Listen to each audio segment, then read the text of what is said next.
All right, ladies and gentlemen, welcome back to the Steve Malzberg Show.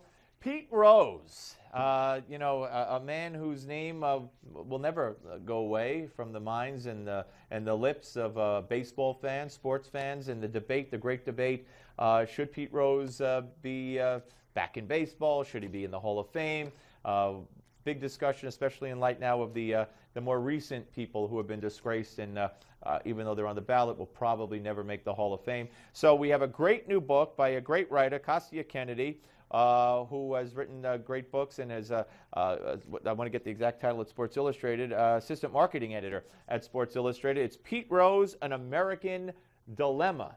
And welcome. Great to see you. Thank you, Steve. Yeah, we talked about when you wrote the book on Joe DiMaggio, 56, and had great conversation then. All right, so why Pete Rose and why now?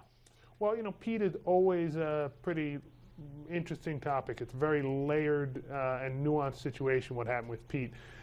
And I first really started spending time with him when I was doing my last book, 56. I spent a day with him in Vegas, which is where Pete is most of the time now. Yeah. And so during that time, there seemed like something unresolved about Pete. In the way people, even those who love him and want to get his autograph, he's this sort of outlaw hero. And seeing the way he is By the now, way, pay for his autograph. Oh yeah, of course, yeah, pay for his autograph. I hate to interrupt you, but I had to say that. Yeah. No. I mean, that's his living. That's his living. He Yes, goes up there and you wait in line to do it, and that's most of these guys' living. Now it is. Pay for it. Yes, it is. So anyway, he's going to be 73 next month, and that feeling of sort of unresolvedness. It is. I think he's changed. He's still Pete in some ways, but he has a certain realization of what he's done to his life and with his life.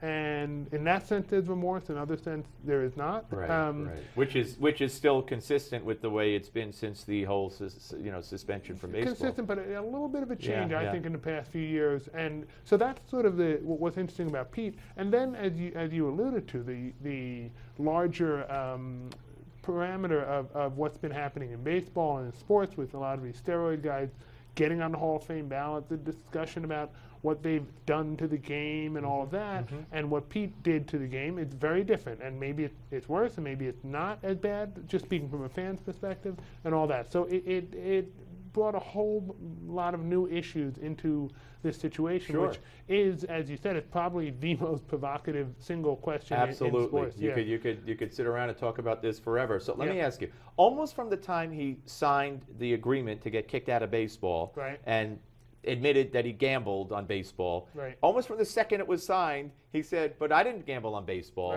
So the question has to be asked, I mean, if you gambled on baseball, it's intolerable for the integrity of the game, and either as a player, as a manager, or any capacity. So let's focus on that. He still insists he never gambled on baseball. No. He admits he did. He admits he did. Okay. So that was in 1989. Yes. And the reason he signed that, incidentally, is there was a clause in there which basically says this does not either confirm or deny that he bet on baseball. Interestingly, Fay Vincent, who had worked with the SEC, was the assistant to the commissioner at that time, and that's a very common thing we see with financial companies. They reach an agreement which says, all right, we don't admit to any guilt, but we'll pay this fine. So Pete was all over that. Like, all right, they haven't, big mistake, because we're not going to go through all the details here, but it meant nothing to him. So he flat out denied it from 1989 until 2004. When he came out and said that he admitted that he had gambled on baseball. He's trying to promote his own sort of tell-all kind of book, which basically said what everybody knew. Because if anybody had looked at the Dowd report, which was the investigation, it was all there. It was there, and there was no way. So he came out and admitted that, and now he admits to everything that's sort of been pinned on him. He doesn't admit to anything extra. And that's which is consistent with people. Okay, so do you believe that he should be put on the Hall of Fame ballot, reinstated into baseball, if you will, and allowed to have the writers vote on whether or not he should be in the Hall of Fame, like the more recently disgraced Clemens and McGuire's, and right down the list, Bonds, etc.? Well, there's three, just really quickly, there's three issues. One is, should he be in the Hall of Fame, yes or no? And I'm just kind of agnostic on that. One of the things that's what makes it a dilemma, and people have lots of different views. The other is, should he be reinstated in baseball itself? And that's a difficult question. And also, I'm not fully, don't want to commit to that, but it's a difficult question about whether he should be back on the field. And the third question, which you alluded to, is should he at least have a chance for the 500 plus voters who vote on the Hall of Fame, who have voted for every eligible player in the history of baseball, with the exception of Pete Rose, should Pete be given that chance to be heard? And I think absolutely yes, he should. You do think absolutely? Yeah. I don't see that he could possibly be let back on the field of baseball. I mean, and you could weigh in or not, and if you don't, I respect it because you wrote the book. But I mean, because the guy still gambled. I mean, he's not, and you can't open that door again, and then always have the wonder and the question. You know, if he's in any control of any game on any level, you know, influencing it at all, it's just never going to happen. And particularly so, I agree with that, in terms of, because he still gambles. Right. So that's out. So that's one of the three. That's basically out. So being let back into baseball. As far as the other two, one of them was the voting on. What was the third? Just whether or not do you think he should be in the Hall of Fame? One is, should he have a chance to be? It's kind of like, you know, if we have a presidential election, right? A candidate, you might say, I don't like this guy at all, but this is America. You should have a chance to be voted for. But if the guy who wants to run, you know, committed treason, absolutely, or committed any felony, right? Then he's out. But this is kind of isn't this kind of baseball treason? It is, and so therefore, and a lot of people feel that. But there was no rule. So he was put on what's called a permanently ineligible list.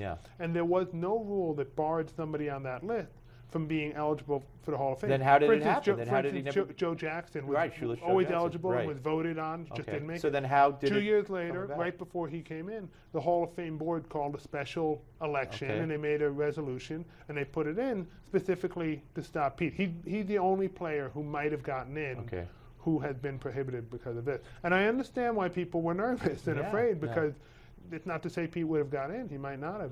But nonetheless, that's why it's such an exceptional case. And you could look at other players. You know, you could say that, and you could go down the list of alcoholics or close to alcoholics, and you could look at Ty Cobb and all these other players, and say, look at what they did and their beliefs, and you'd be right. You know, there's no perfect person in the Hall of Fame, but in my personal opinion, I just don't think that that he belongs there. And as far as the others, and should he have the opportunity to be voted on?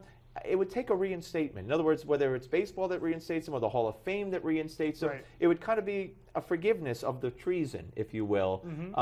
And that's just my opinion. You know, I just don't see it happening in our lifetime. And I think you alluded to when I saw you on Morning Joe that you think he will eventually be elected into the Hall of Fame, but way after his death. Is that true? I think that there's a good, I think there's a good chance that will happen. I do think at some point that will. If you look just at, and again, I'm not saying whether it should or shouldn't, but you look at how baseball is, and now this is not gambling on baseball, but Citi Field in New York has Caesars Club. You know, Harrah's is a partner at Citi Field. Did the Mohegan Sun Casino advertisements at Yankee Stadium.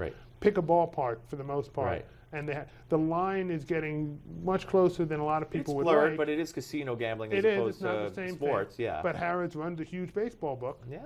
So you look at the way attitudes change, and you just wonder whether that'll happen. But I do think it's a red line and extremely dangerous what Pete did, and there's no part of me that thinks it was okay or anything like that in the least. Well, no, I got to tell you, the book is just fascinating, and it's a great debate, and so much new stuff in here, and your dealings with Pete, and it's Pete Rose, An American Dilemma, ladies and gentlemen. There, you just saw it on the screen. Now you see it here live in my hands, and by the great writer Kostya Kennedy. And thank you so much for coming up. It was a pleasure. Always a pleasure talking with you. I enjoyed it. It'd be interesting to see how this does, in fact, progress as time goes on. All right, folks. There you have it. You know, my first love is sports.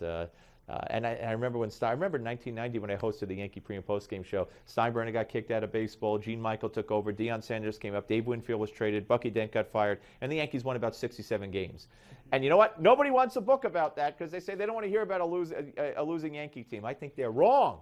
Maybe I'll ask Kostya after the show. Anyway, we're coming back with a special segment, and you're not going to want to miss it right here. We do it at the top or at the end of each hour, and it's even got its own name, which you'll find out if you stick around on the Steve Malzberg Show on Newsmax TV. The Steve Malzberg Show.